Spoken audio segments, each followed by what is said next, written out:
welcome all. Thank you so much for coming. It's awesome. I'm Tyler. This is a meeting put on by the Washington Berniecrats. We've got Adam Smith, seated congressman in CD9, and Sarah Smith running for the same office. I won't take much of the floor. I guess I'm just going to let you guys introduce yourselves. And I guess I'll sneak in one question while we're at it. And that is, I want to know where both of you stand on this whole concept of the split vote. Is the system fundamentally broken? Does it work fine as it is? Do we need to worry about it in this race, in every race? Do we need to sweeping reforms or keep it as it is? You guys know what I'm asking here. Anyway, without further ado. No, I know. I actually, I'm sorry. What do you mean exactly by split vote? Well, I'm more asking for an introduction and sneaking in the question. When we have multiple candidates running, on the left end of the political spectrum, there's a risk there involved. What is the answer to that kind of conundrum that we've seen? Anyway, that's my personal question. So without further ado, Adam, if you want to go for it, welcome and thanks for being here. I'm going to give you the floor. Sure. Well, thanks to the guys for having me on. And actually, I don't think there's any problem whatsoever with the split vote situation. I believe in competition. I believe that it's good for the party to have a bunch of different people with different ideas run.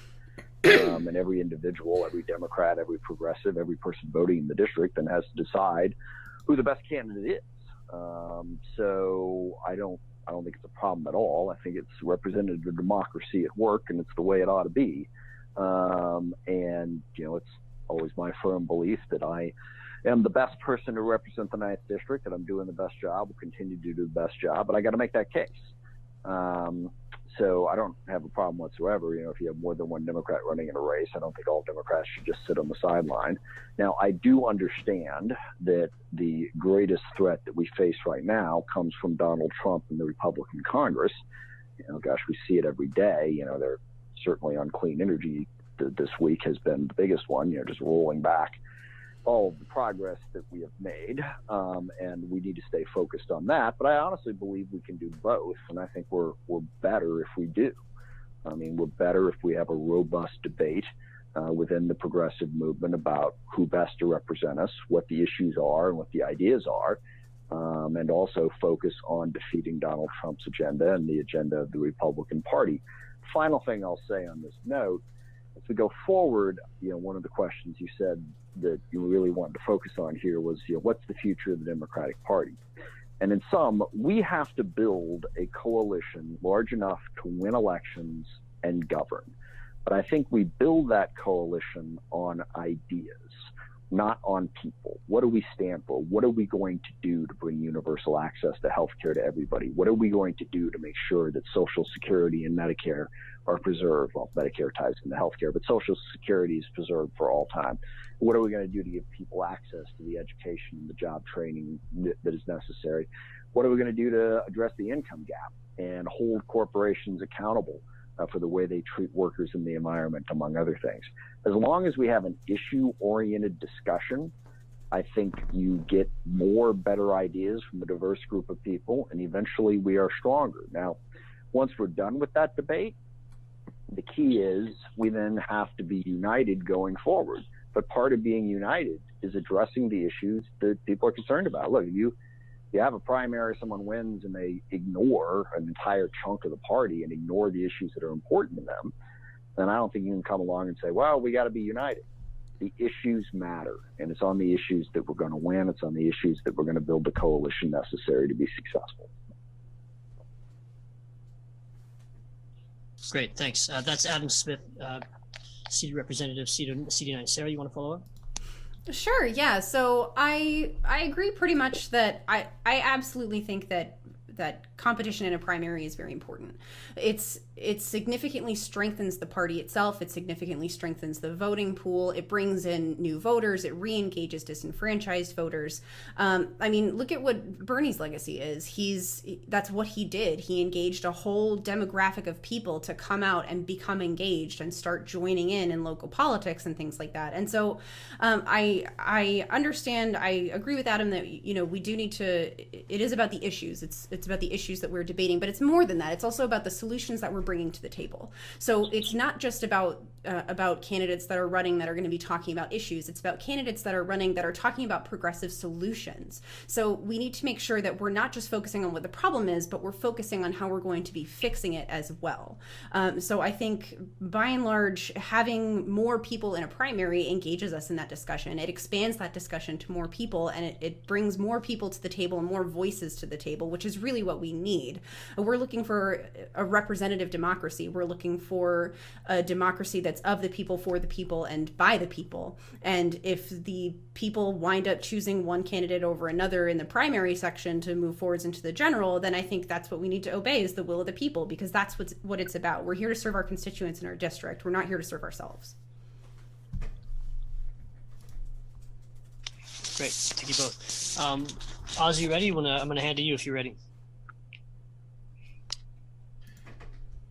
Thank you. Thank you very much. I would like to expand on the point of building unity, a coalition going forward. One of the main housekeeping issues from the last election cycle, since Congressman Smith brought up Donald Trump and his agenda, was the primary election. And the Berniecrats basically have been formed through that primary process after the election cycle of 2016. My question to you both is, can you explain why the superdelegate system is being utilized in the Democratic Party primary to select presidential candidates to run in the general election? Isn't that contrary to using a democratic system of one vote, one voter? If you disagree with this in premise, the way I parsed it, please explain, and I will let who's going to take them. But I went first last time, so I think Sarah should be able to go first this time. Thank you. I appreciate it. I'm happy to go first. So I think the superdelegate system, for lack of a better word, is crazy. I think as of right now, it absolutely robs the voice of Democratic voters, and it's part of what's causing so much dissent in the Democratic Party. We're seeing registered Democrats who are upset and angry. Like, look at the state of Washington. We caucus 72.7% in favor of Bernie Sanders, and all of our superdelegates, including Representative Smith, voted for Hillary. And that basically took that 72.7% and drowned out our voice. Our whole state wasn't listened to. Our district wasn't listened to. So the superdelegate system is really just a way for establishment line toters to keep their control. It keeps their power in their fists. It gives the illusion of the people having power, but the reality is that they don't when we have a superdelegate system. It's absolutely unconscionable that we would have that, and we wouldn't tie our superdelegates to the will of their districts. It just opens up and leaves a lot of space for representatives to talk about how the will of the party supersedes the will of their people, and how they don't need to listen to what the majority of their constituents did in a caucus. And I just think that's fundamentally wrong, not just as part of the party, but as part of our democratic system as a whole. It goes against the entire spirit of our system, and it absolutely has no place in a modern democracy. So I think it's 4 quick points I'd like to make. First of all, we should do away with superdelegates. I completely agree with that. I've said that from the very beginning. There is no point in having them. I do, however, disagree that the superdelegate process disenfranchised the voters in the state of Washington. More of our delegates, far more of our delegates were selected through the caucus process. And if you listen to what Sarah just said, you would have gotten the impression that they didn't get any votes, that only the superdelegates got votes. Actually, every caucus, every congressional district, and statewide selected delegates, and so the people did get their voice and did get their votes and did get their superdelegates did get their delegates put in place. There were more elected delegates to the process, far more. I forget what the number was, but 4 or 5 times as many as there were superdelegates. So it's a mistake to leave the impression that somehow the caucus was irrelevant. It elected a lot of delegates, sent them to the convention. Third point I'd like to make is, again, we need to get rid of the superdelegate process. But when we're talking about building unity, and I think Sarah was absolutely right in her answer to the first question, and that's really what I meant, is solutions to those problems. Healthcare. I support Medicare for all. I support getting to a universal access system. I supported the Affordable Care Act as a step to getting there. I support the free college tuition bill that Representative Jayapal has introduced on issue after issue. The solutions are what matters. And I want us to focus on that moving forward. One of the best and easiest ways to focus on that is to get rid of the superdelegate process. Now, understand that nationwide, superdelegates have not decided any of our elections. Hillary Clinton won more pledged elected delegates than Bernie Sanders did nationwide. She did. So to give the impression that the superdelegates are the only reason that Hillary won is wrong. The delegates that are elected state by state, sometimes in primaries, sometimes in caucuses. And let me say one other thing about disenfranchisement. I think the caucus system itself is incredibly disenfranchising because it happens on one Saturday. In this case, the meetings for like 6 to 8 hours. If you happen to work, if you have family responsibilities, you have no chance to vote. The caucuses, the superdelegates should be gotten rid of. The caucus system should be gotten rid of. And we should have a primary so that more people can have their voice heard. Now, in the state of Washington, we have the unusual thing where we do have a primary. Now, it doesn't count. It doesn't elect Democrats. But in my district, 3 times as many people voted in the primary as voted in the caucus. Why? Because it's easier. You know, you get a ballot in the mail and you get to vote, as opposed to going and standing in school someplace for 7 hours. So if you want to talk about disenfranchising, our caucus system is incredibly disenfranchising. You know, if you're old, if you have a disability, can you really put in 7 hours in a school in order to have your voice heard?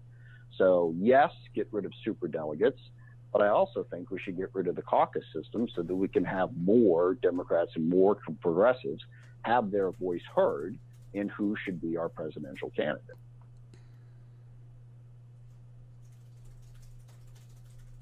Thank you both for your response to that question. I want to hand it over to Tambourine now, and thanks again. Okay, can you hear me okay?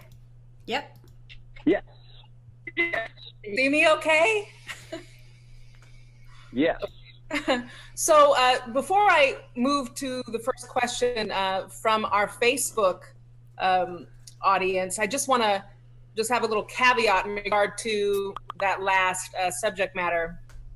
Being a national Bernie delegate myself, I just would say that I would think that the main point that has the most gravity to it as it pertains to the superdelegate question is that we're living in an age now where the people, the voters, have outgrown the situation where the representatives that they have put into office turn a deaf ear to their choice.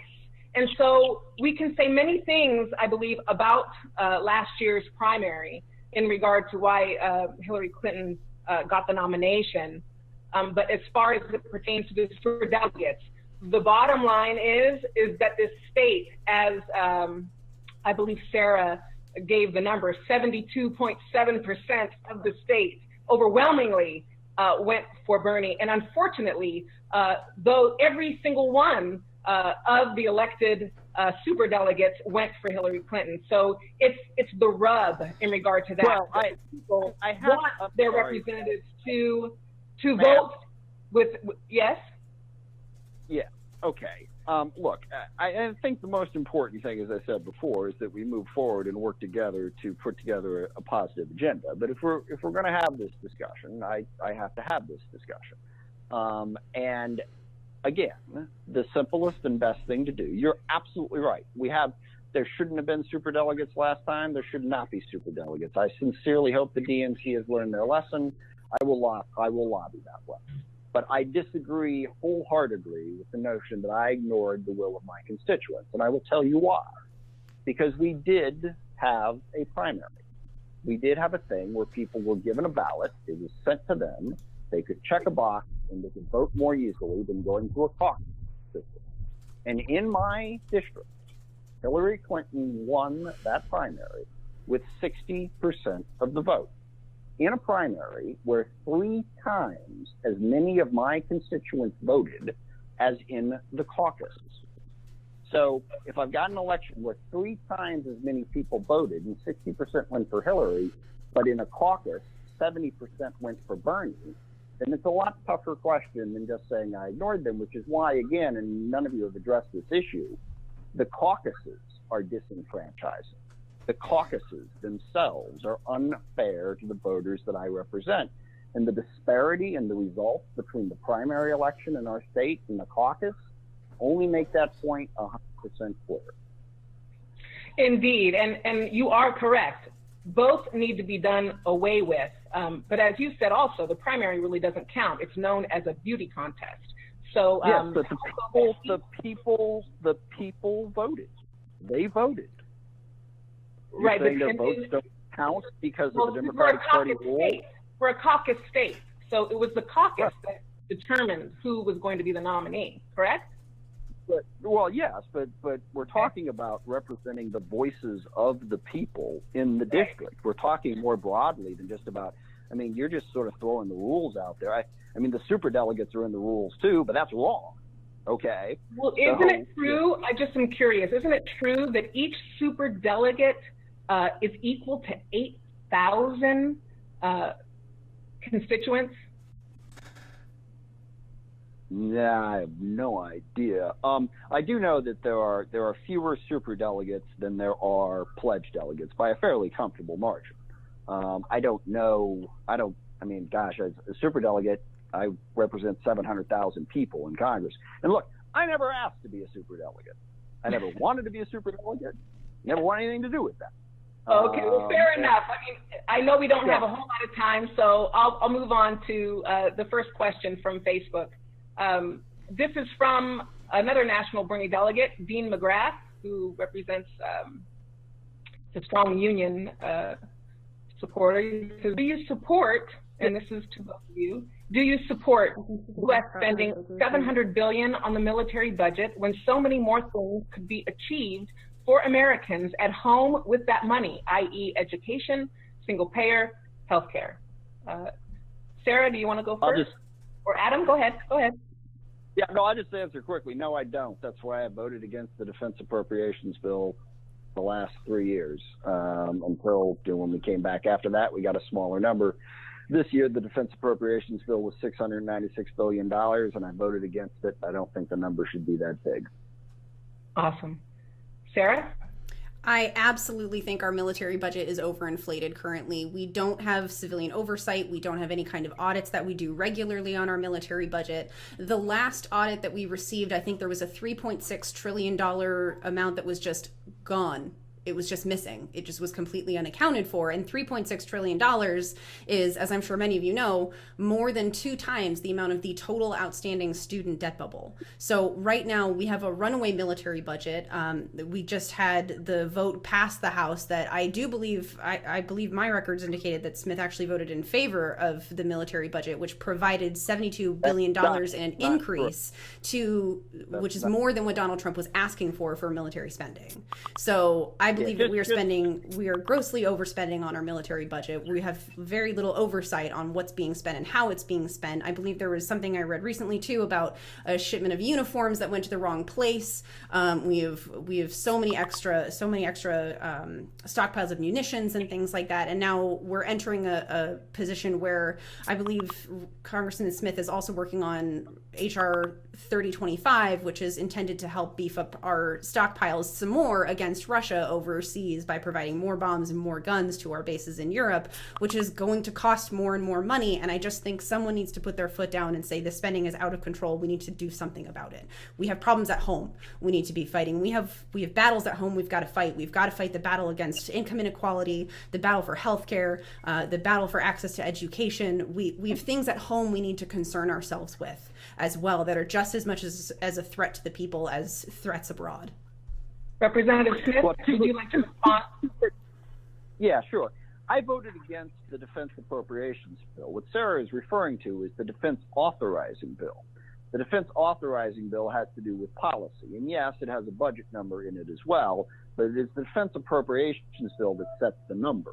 The authorizing bill, for instance, one of the biggest reasons that I voted for it was it preserved the ability of LGBT people to serve in the military. It preserved the Defense Department's clean energy program against Republican efforts to repeal it. That's the authorizing, the policy portion of it. The appropriations bill that spends the money, I voted against. Also, my bill on Russia does not say that we should spend more money in Europe. My bill on Russia says that we shouldn't let Russia interfere in our elections without responding to it. It's primarily focused on cyber and on disinformation campaigns, which is what Russia has specialized in. And personally, I think making sure that Russia does not once again influence our election or influence elections across Europe, for that matter, is enormously important. So while I'm all in favor of spending less money on defense, to say that we have no national security needs that impact our country, I think that's wrong. And I think you got to be able to balance that while at the same time, yes, meeting the domestic needs. And I'll tell you one of the best ways to meet the domestic needs, raise taxes. I voted against all of the Bush tax cuts. The Trump tax cut is absolutely ridiculous. But if we had gotten rid of the Bush tax cuts, that would give us more revenue. I also support scrapping the cap and raising it on Social Security so that we can preserve Social Security for at least the next 100 years. So generating more revenue is also an incredibly important part of funding the priorities that Sarah correctly lays out. So that you mentioned elections, let me just ask quickly. Firstly, do you have a source where we can go and confirm the information in regard to Russia specifically interfering with our elections, and how? Do you have a link that we could go to, a URL, anywhere? I don't have it off the top of my head. There are countless stories. I mean, I get it from Intel committee briefs and from a whole host of stories about, what's most recently breaking is what they did with, I think it was Facebook, where they opened up phony accounts and started phony news stories. I mean, they started the whole news story about how Hillary Clinton was supposedly running a child sex ring out of a pizzeria in Washington, D.C. that got retweeted to the point where people believed it. There is no one specific URL, but there is a whole lot of evidence about Russia did to try to influence our election. So question, as far as elections go, and this is to both of you, before the alleged Russia interference, do you believe that we have other issues in regard to the validity and integrity of our U.S. elections? Yes. Sorry, I didn't. It's okay, and I'll just sneak in. What would you say the top two issues? The two biggest issues are, number one, voter suppression. The efforts, and this happened in key states. In Wisconsin alone, 300,000 people were turned away from the polls because they didn't have the proper ID. They're doing this in Michigan. They're doing it in Pennsylvania, in North Carolina. Republican state after Republican state is purging people from the rolls, requiring IDs, and making it very, very difficult for people to vote. And not coincidentally, this disproportionately impacts the poor and people of color. We won this last election, except for voter suppression. Number two is redistricting and gerrymandering. There were more votes for Democratic members of Congress nationwide than for Republican members of Congress, and yet they have a 45-seat majority because of gerrymandering and voter suppression. Those are the two biggest issues in order to, I think, make our electoral system more fair and balanced and inclusive. I'd agree with Congressman Smith on those two major issues as far as gerrymandering and voter suppression. We're very fortunate in the state of Washington that we have our mail-in ballots, which I think is amazing. And my friends across the country are always amazed when I talk about it. But I think even more than that, one of the problems that we have with our current system is the way we do voting, period. So by implementing something, I'm a big supporter for ranked choice voting, because right now we have this forced dichotomy of two parties, which is Republican versus Democrat, and those are your only real options. So even if we address gerrymandering, even if we address voter suppression, we're still not addressing one of the core issues, which is the chokehold of the two-party system on our current political system. Right now, there's no possible way for a third-party candidate to become viable, but a ranked choice voting system is proven across the world in other first world countries to be effective in providing opportunities to third parties to truly become viable and actually allow differences in opinion and allow a broader spectrum of opinions to come to the table. It allows for a lot more room for these different voices to come and share this table. And I think that in addition to just gerrymandering and voter suppression, we also need to look at the way that we vote in general. And implementing a ranked choice system is one of the ways that we can help combat all of that. Representative Smith, is there room for a third person at the table, a third party at the table? Well, I think there is a real problem that we have devolved into a two-party system. I don't know that ranked choice voting really helps third parties. I'm not opposed to it. Something certainly we can take a look at. But I think to really get outside of the two-party system, what I really care about is putting forward a progressive agenda. And right now, what I think we ought to be focused on is making the Democratic Party more progressive in its agenda.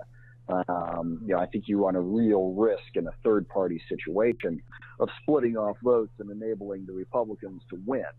But if a ranked choice voting system could get us more diversity, that's fine. But I'll tell you, I still think that the two things that I mentioned are vastly more important right now in terms of how people are being, their votes are not being, they're not being allowed to vote, and then their vote is not being counted as much as it should be. Okay, and last, in regard to the elections, being that all of the machines are proprietary, meaning when it comes to an audit, the people are not allowed to look at the results. What do you think about that? I think that lacks a certain element of transparency, quite frankly. I think it opens up the door to things like fraud. That's where things like fraud happen. But the reality is we need to have these kinds of paper trails that people can look at and view. We need to have this kind of transparency. We need to have this kind of openness. Even if they are proprietary, people still should have the ability to know the results. It's part of our democracy, is knowing the results of our elections, and that should include and be extended to audits. Representative Smith, how do you feel about the fact that they're proprietary? I completely agree with that. And actually, I've worked on a piece of legislation for a number of years that the Republicans have crushed that we've been unable to pass. Rush Holt, actually, was a former member of Congress from New Jersey who did this. It says, if you have a computer system, you should have to have a paper receipt so that when you go in and vote, you get a printed out paper receipt. You can look at it and say, yes, this is the way I intended to vote. You can hold on to that paper receipt. Right now, the scary situation we have, and I agree with you also, there should be no proprietary software. If you're going to be a computer or software company that says, I'm providing you with the system that's going to allow for your elections, then you have to open that architecture to make sure the system is fair and transparent. But more than that, you have to have that paper receipt. Because if you don't have a paper receipt, if somebody has gone in and hacked the system and changed the votes, there's no ability to do a recount, because all you're doing is recounting the hacked results. Whereas if you had a paper receipt that every county had to hold on to, and we've done this for years, it's slow and it's tedious, and I know Dino Rossi in particular is not fond of it, but it is an effective means of making sure that every vote is counted and counted correctly. And we need a paper receipt with every voting machine, and this ought to be a federal law, because it impacts federal elections, to make sure that if there is some question, we can have a valid recount, and that a hacked computer can't effectively wipe out somebody's vote and change the outcome. So let me ask, are either of you familiar with open source technology as it would pertain to elections? Yes. And would you support that? Yes, absolutely. Yes to both. Sarah? You said yes? Sarah? Yes to both. Yeah. Yes. Okay, let's go to the group chat from Rhonda Walker. What about expanding the top 2 after primary, she asks. Sarah, you want to?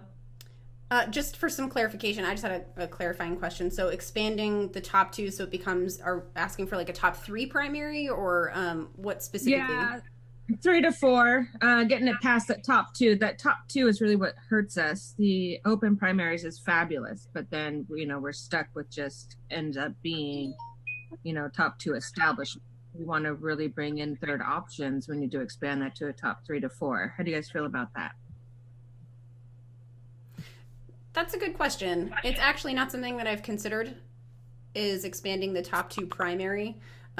It's definitely something that I want to look into before I make a firm commitment to anything, because I want to be more well versed on that and the effects that could have, because then you run into the whole question about splitting and things like that. So it's definitely something that I want to do more research into before I commit. Yeah, I guess the only question I have on that is, would you still require the ultimate winner to have 50% plus 1? And this is something that different elections do in different ways. But the reason you go to the top 2 is to make sure that whoever wins has majority support. If you have, and this didn't used to be the case. In the state of Washington, we didn't have top 2.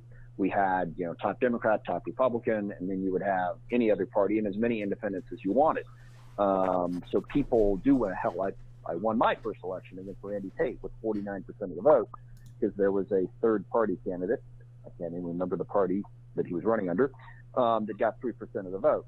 So that's the debate, is if you go to 3, 4, 5, 6, you can have someone win conceivably with like 40% of the vote, as opposed to the majority. That would be the big question I would want answered on that approach. And I think part of my question then back would be one of these issues is a forced majority therefore truly a majority?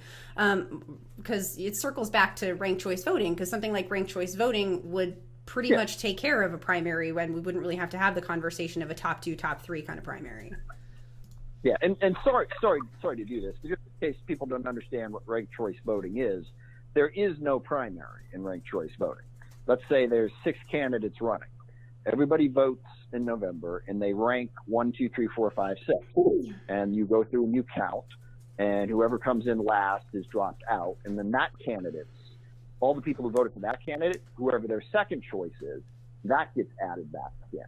And then you drop the next person and do the same thing. So that your second choice, and in some cases, I suppose your third or fourth choice, can wind up being ultimately the choice. So, you know, you vote for the candidate who comes in 6th, your vote is not wasted, because your second choice then gets plugged in. And actually, they tried that in Pierce County a dozen years ago now, 15 years ago, something like that. They got rid of it fairly quickly, because the only thing it did, unfortunately, in Pierce County, and I forget the name of the guy, but it was a guy who perpetually ran for every office, who had multiple criminal offenses against him. And he wound up through the ranked choice system being elected to Pierce County assessor, where he set about to commit all manner of crimes and was eventually impeached and tossed out.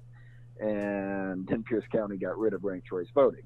Now, that doesn't necessarily mean that it wouldn't work more broadly, but that is one of the risks, is when you put 2 choices in front of people, at least they know what those 2 choices are. If you got 6 people in the race and you're picking your second and third choice, you know, I agree with Sarah. It would definitely expand the type of people who would get elected.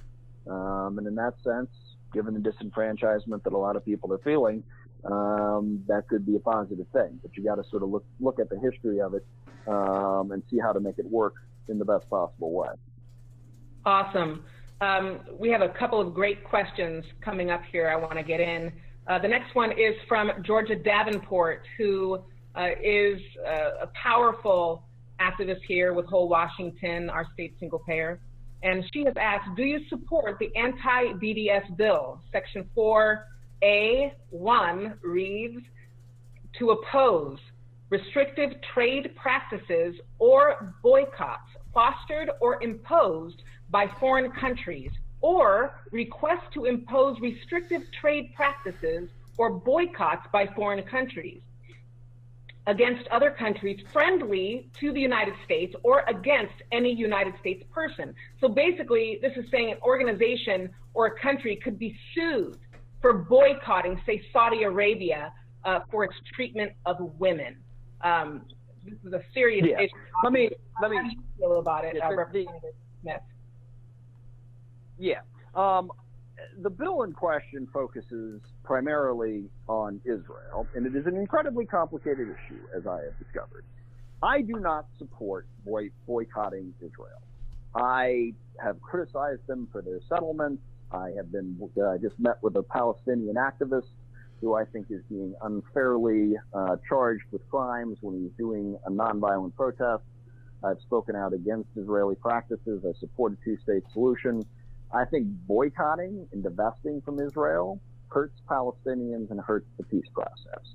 But then a bunch of people came to me, and the ACLU put out a memo, and I met with the ACLU just last week, actually, and they weren't 100% accurate in their memo. They made it sound like if you as an individual were simply to stand up and say that you wanted to boycott Israel, you could be thrown in jail. That's not what this bill does. And it would really be complicated to get into all the details of this, but it goes back to a 1979 law when the Arab states were boycotting Israel, and they passed a law that said businesses cannot join in that boycott. Individuals are allowed to say what they want. Even businesses are allowed to do what they want. They just can't join in the boycott led by a foreign country. The bill that is now in Congress expands that to contemplate possible boycotts from intergovernmental agencies like the UN or the European Union. And now there is no boycott at this moment from either one of them, but this would expand it to include them. So this goes back to 1979. Now a lot of people are telling me this is going to throw individuals in jail if they say they're against Israel. I've looked at it 1,000 times. After initially seeing the ACLU memo, I was like, well, I don't want that. So I said I wouldn't support the bill. But then I looked at it and saw that that's not true. It focuses on commercial activities. And since 1979, when this law was put in place, no individual or business or person in a business has been imprisoned. A couple have been fined. It's really a statement of U.S. policy that says we don't support boycotting Israel. Just like, for instance, we do support boycotting North Korea. So if you were to do business with North Korea, you would be in violation of the law. It's an instrument of foreign policy.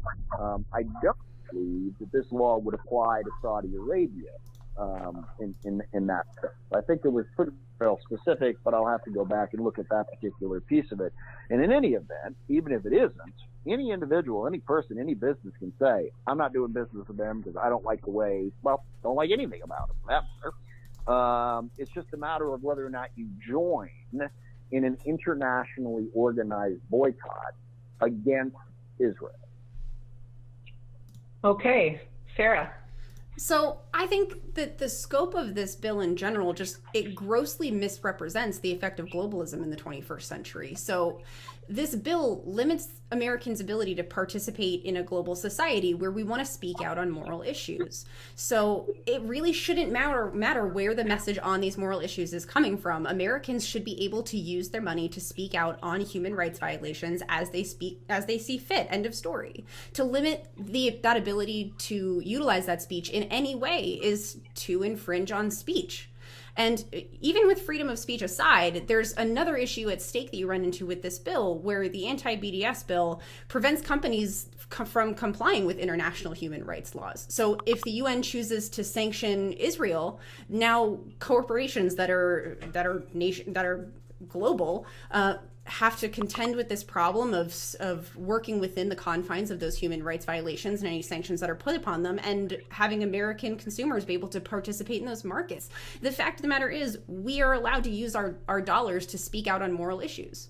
We should be allowed to use those dollars and speak out on moral issues as we the American people see fit. And if other businesses in America choose to join us in that, or choose to join other companies in that should be their prerogative. We shouldn't be legislating who we can and cannot side with, who we can and cannot support, and who we can and cannot take a moral stance against. It's just wrong. Okay. Two points about that, if I could. First of all, again, individuals and businesses are allowed to do this. They're simply not allowed to join. And I think Sarah made that point clear. They're not allowed to join. You know, if the United Nations came out tomorrow and said, we're boycotting Israel, we would come out against that. So that is true. But they still have the freedom to do that. But the second thing is, this is an element of foreign policy. If you want to take the extreme freedom approach that Sarah just described, then we should not be able to prevent businesses from doing business with North Korea. Or back in the day with South Africa. If they wanted to do it, they ought to be able to do it. Who are we to tell them they shouldn't? So I think an element of U.S. foreign policy is to say countries we support, countries we don't, and to speak out against it. Otherwise, as I said, I mean, do we really want businesses or take Myanmar, for example, right now? What they're doing to the Rohingya in that country is abhorrent. Should the U.S. government not be able to set a policy that says, you know, we're not going to do business with them because of what they're doing? I do believe that an element of foreign policy is to call out the countries that we don't think we want to support and decide which countries those are. Okay, I think I'll punctuate this last topic with a comment from Dave Strider, who says genocide in Yemen equals boycott Saudi. The next question is just going to be a yes or no question, and this is from Oz. And Oz asks, is Medicare for All a litmus test for the candidates in 2018? Representative Smith, yes, no? I'm not, well, I support Medicare for All. I think a litmus test should be, do you support universal access to health care? And a litmus test should be, do you oppose the efforts to totally tear apart the ACA? And let me just say on Medicare for All, I know he said it was a yes or no question, but nothing in the field of health care is a yes or no question. In Germany, in France, in Switzerland, I think the Netherlands, they all have great healthcare systems that cover everybody that are not single payer. They're not. So if we came up with a system like Germany's or France, and from the books that I've read, actually France is sort of thought of as having the best healthcare system. So we could not adopt France's healthcare system because we said it's single payer or nothing. Now look, I support Medicare for All. I'm wide open to a bunch of different ideas for getting to universal access, but limiting it to just one as a litmus test, I think that would be a mistake in terms of A, building the coalition we need to build to win elections, and B, actually getting to having everybody in this country covered as they should be. Before Sarah answers, I'll just input that SQUAR, S-K-A-U-R, I know I'm probably mispronouncing that, says, I have access to a Porsche, I just can't afford it. Sarah, would you? No. I'm not just talking about access. I'm talking about actually having health insurance. Let me be 100% clear on that. You know, and by the way, I disagree with the definition of access. You don't have access to a Porsche if you can't afford it. If you don't have it, you don't have access to it. Well, saying I don't that have you access can have it if you have the money. No, So- no, I don't. I do not support that type of healthcare system. You So- have to have a system where everybody is covered, no matter whether they can afford it or not. I want to be 100% clear on that.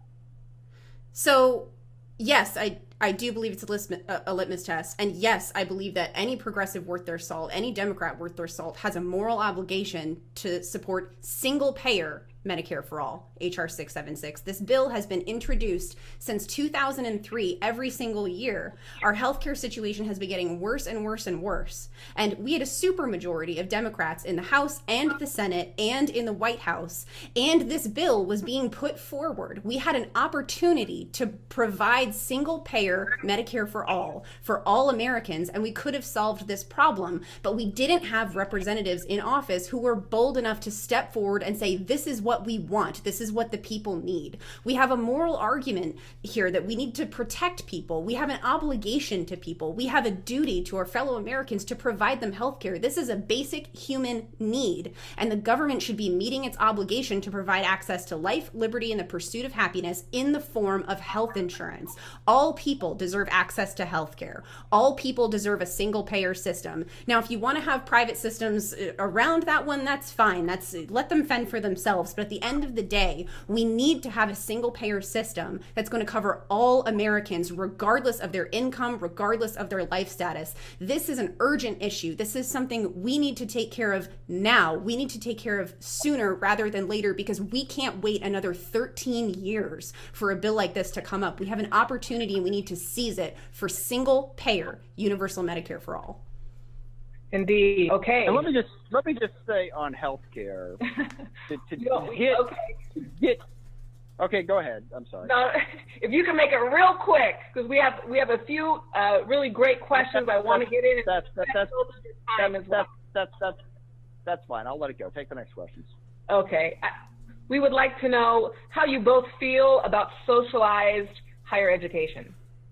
I actually just had the opportunity to do a live stream through Justice Democrats about this exact issue. I am a huge supporter of access to publicly funded, debt-free higher education, not low-cost, debt-free public education. And in addition to just college, I don't think the College for All Act goes enough. I think we need to really bring in vocational schools, technical schools. We have a lot of people that are gifted in trades, and we need to be embracing them into this fold and bring them up to speed and not saddle them with debt. I could talk about the figures forever. I'm very well versed in these figures, but a $1.44 trillion student debt bubble with 11.2% of students who are currently in default is economically unsustainable. And this is one of these issues that we've seen Congress constantly pawn off on administration after administration. We keep seeing this problem change hands. It didn't just start with millennials. It didn't just start with the younger generations. There are people in their 60s who are currently having their Social Security garnished because of unpaid student debt. This is a problem that's been going on for a long time. Congress has just been choosing to ignore it and then blaming the administration. The College for All Act came up in 2015, and nobody stepped in to co-sponsor it. This has been something that's been talked about for years. And quite honestly, if you haven't been fighting for publicly funded college education, you haven't really been fighting for students, because we've been watching these tuition rates hike up 6%, 10% every single year at UW alone. When before tuition was frozen in 2013, it was going up at the rate of 5 times the rate of inflation. So this is a long-standing problem that we've just been ignoring and pawning off and giving these half measures and these half steps and these partial solutions, these half-formed solutions for students. But the problem has been getting worse because no one has been bold enough to bring forward legislation until now, until 2015, and especially under the watchful eyes of Pramila Jayapal, been bold enough to bring this legislation to the floor to give us this publicly funded, debt-free educational option. So I absolutely support publicly funded higher education. I think it's going to open doors and help communities of color. It's going to bring up lower income families. It's going to allow displaced workers to train for new trades, to actually re-enter the economy. So as our entire economy changes from manufacturing into hopefully a green energy economy, we're going to be able to train up workers that are being displaced in these areas. They're going to have opportunities. Education is the cornerstone of what the American dream is all about. My dad came here from the United Kingdom with just an education, and he built my entire life. It's why my parents were so enthusiastic about me getting my education, my sisters getting her education. It's such a crucial, important thing for people to have. It's one of the biggest ways we can bridge the income inequality gap. All of our problems can circle back to collegiate education and higher education. I absolutely I'm in support of publicly funded public education. I will talk about it until I have no more breath left in my body, but I am 1,000% behind it, enthusiastically and emphatically, from day one of my campaign up through whenever my last day in office is. Thank you, Sarah. Representative Smith? Yeah, no, I think I believe in public education as well. I mean, my father was a baggage handler at United Airlines, and I was literally the first in my family to go to college. And, you know, the grants and loans, actually my father died when I was a sophomore in college, and the grants and loans that were made available to me enabled me to make it through college. Now, I worked for United Parcel Service for the whole time that I was in college, so I, you know, paid a portion of it myself as well, but the help that was there enabled me to get that college education. And that was back in a time when it was a heck of a lot cheaper than it is right now. So access to higher education is incredibly important, and we have got to provide the funds to help get there. And I think the funding mechanism that Senator Sanders came up with, the idea of taxing Wall Street trades, is brilliant. Kills two birds with one stone. So, you know, going after some of the worst behavior we have in the financial markets to raise money for a very good cause. The other thing that I'll say, I think the most important thing that Sarah said there was that it shouldn't just be college. And that is one of the things that concerned me early on in the debate. If we're going to pay for everyone to go to college, the trades and vocational and apprenticeships, every little bit is important. And there are a ton of jobs out there that are going unfilled because we don't have people with the skills to fill them. Unions do a tremendous job in the apprenticeship program. You know, if we're going to say we'll pay for you to go to college, we ought to just as quickly say we'll also pay for your apprenticeship program. We'll pay for your training program, for your vocational program. Unless this approach is comprehensive in that way, then we're not really reaching the people we need to reach and putting them in the jobs that they're going to want, that are going to be best for them, and are going to pay very well. So I applaud Sarah for mentioning the vocational side of it, because that's critical and something that we just, you know, we have not paid attention to on the local, state, or even federal level to the degree that we should. Thank you. This is a threefer. This is a three-parter. So if you need me to repeat any one of them, please let me know. First is, do you support repealing the authorization for use of military force that allows the president to go into war unilaterally? That's one. Do you support repealing the Patriot Act? Is two. And finally, how much do you believe we should invest in our infrastructure? I'll go in reverse order if I could. I think we should invest hundreds of billions of dollars in our infrastructure, and the only way we're going to do it is raise taxes. You know, Donald Trump's pie in the sky private approach was ridiculous. You know, the gas tax has been steadily producing less revenue. We have got to raise taxes to invest in our infrastructure. I actually applaud the state legislature for having done it, for having raised the gas tax to help fund some infrastructure improvements. But the federal government has just been totally dropping the ball on this. I have introduced my own bill, you know, whatever the revenue source, I'm pretty much in favor of it if it's going to fund building more roads and bridges and infrastructure in this country. I've had my own bill for a decade now that it's a flat fee on the bill of lading of containers coming into the country, no matter where they come into, that would raise money to help build the roads and bridges. So we need a massive infrastructure bill. In fact, this ridiculous $1.5 trillion tax cut that they're talking about, they should get rid of it. They should increase taxes by $1.5 trillion and spend it on infrastructure. You go all across this country, it's crumbling. On the Patriot Act, I support repealing most of it. There are a few pieces of it that are, you know, and I have to go back and look at it. But I certainly don't support all of the warrantless stuff that was allowed. For me, that's what it comes down to. We have a court system.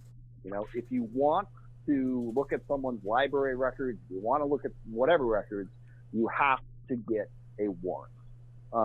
And that is what is needed on that. On repealing the AUMF, the AUMF is what gave the president, well, it's really complicated, but Congress did pass the AUMF to give the president the authority to go after the 9/11 attackers. And, you know, I supported that.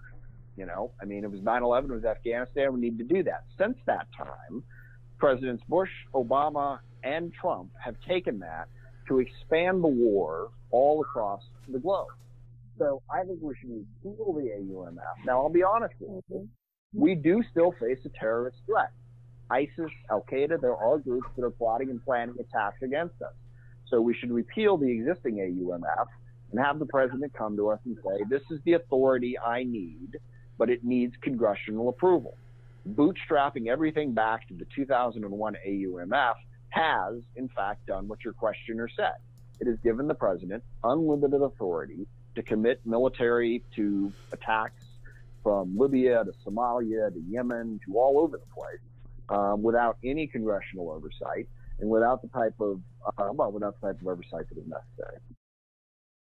So let me just, before I answer, I want to respect the thread here, and someone is, and it's Scour, I'm sorry if I'm mispronouncing your name, is saying, you know, in confusion, but Representative Smith, you voted to repeal the estate tax in 2011. So do you have a comment on that? Oh, that's absolutely 100% untrue. I don't know where the hell you got it. I have never voted to repeal the estate tax. In fact, you know, when in 2011 is when the Bush tax cuts expired, I voted against the deal that Barack Obama cut to extend them. So, you know, I don't know where that's coming from, but I have never, ever voted to repeal the estate tax. And like I said, even the half-assed deal that they did that allowed 90% of the Bush tax cuts to stay in place, I voted against that because I thought they should have all been repealed. And do you believe generally that as far as taxes go, that it should be the upper 1% that pay their fair share and leave all the rest of us alone? How do you feel about that? Well, look, I'm sorry, because Sarah doesn't have a chance to answer the question that was asked. But let me just be clear here. No, okay? The bottom 99% has also, you know, not at the at the bottom end, but a lot of people in the 50 to 99% have gotten unbelievable tax cuts over the course of the last 15 to 16 years as well. I'm in that group. You know, the per-child tax cuts, the reduction in the rates, all that other stuff. Look, the Bush tax cuts did in fact apply to people outside of the 1%. I do not agree with the notion that we should simply not tax the bottom 99% and hope that we should get it all from the one. We will not have enough money to pay for health care, to pay for college, to pay for infrastructure, to pay for what we need as a society. So no, I'm not going to say that the bottom 99% get to not pay any taxes, because if you do that, all that stuff that Sarah was talking about earlier about funding college education, funding vocational education, you can forget about it because you're not going to have the revenue to do it. Well, just to be clear, not to not pay at all, but just not increase, as this latest Trump tax. That's a very specific piece of it. What Trump does, which is just monumentally evil, is in addition to cutting the top rate, he actually raises the bottom rate. The bottom rate is 10%. He raises it to 12. Okay, I don't support that. But the question was, is it just the 1% that should be taxed? And I'm sorry, we can't let 99% of the people in this country, you know, not pay tax. Sarah, do you need me to repeat that question? No, I opened up a notepad and I was like, I'm going to jot this down real quick. So, do I believe in repealing the AUMF? Absolutely, I do. I mean, Representative Barbara Lee said that she saw exactly where it was going. We didn't need it to fight terrorism then. We don't need it to fight terrorism now. All that it's done is it's managed to get us into 7 different undeclared wars. The purview of Congress is to debate war and declare war, and we haven't formally done that since 1944 when we entered into World War II. So we haven't been formally declaring wars, we've just been occupying and we've been going in on missions. But what we need right now is we need someone in Congress who's going to rein that in. It is unsustainable for us to keep going into all these wars over and over again, stretching our military thin, our resources thin, our people thin. We cannot keep doing this. Right now, we are facing a crisis of economic stagnation. We need to turn our focus inwards, and we need to focus on the people, because when you're facing economic stagnation, the only proven way in order to combat that is to turn around and invest in your people. Right now, the AUMS, as it stands, could send us into even more unauthorized wars, and we need to make sure that we're bringing this back to Congress, and Congress is actually doing its duty and debating these wars before we're even sending any kind of military operation in as needed. As for the Patriot Act, yes, I support repealing the Patriot Act. I think that we've become a long way since we first put it into place. And I know that Representative Smith voted as recently to extend the sunset provisions as 2015, I believe, was the last vote that he voted yay on. But it's been a consistent vote. And I think not true. Pardon? I haven't voted to extend the Patriot Act since about 2007. Okay. But go ahead. That's fine. So, but as of right now, where we stand right now, the Patriot Act really doesn't have a place in modern society. We've been giving up our civil liberties for long enough in the name of fighting terrorism. In 2014, 32 people died to acts of terrorism, but 33,599 people died because of firearms right here at home. So we have other problems that we need to turn around and face and deal with other than the Patriot Act. We need to get ourselves out of the private lives of our citizens. We need to stop playing Big Brother. We need to back out of this surveillance state that we're trying to build up. It's just time. It's long overdue. It's long past time. We survived well before for a very long time without this kind of surveillance. We will continue to do so in a modern society. And as for your last question, how much do you think we should invest in our infrastructure? Well, the American Society of Civil Engineers says we should invest $4.6 trillion just to catch up. So that's the amount of money that I support investing in our infrastructure, because we should be doing more than just catching up.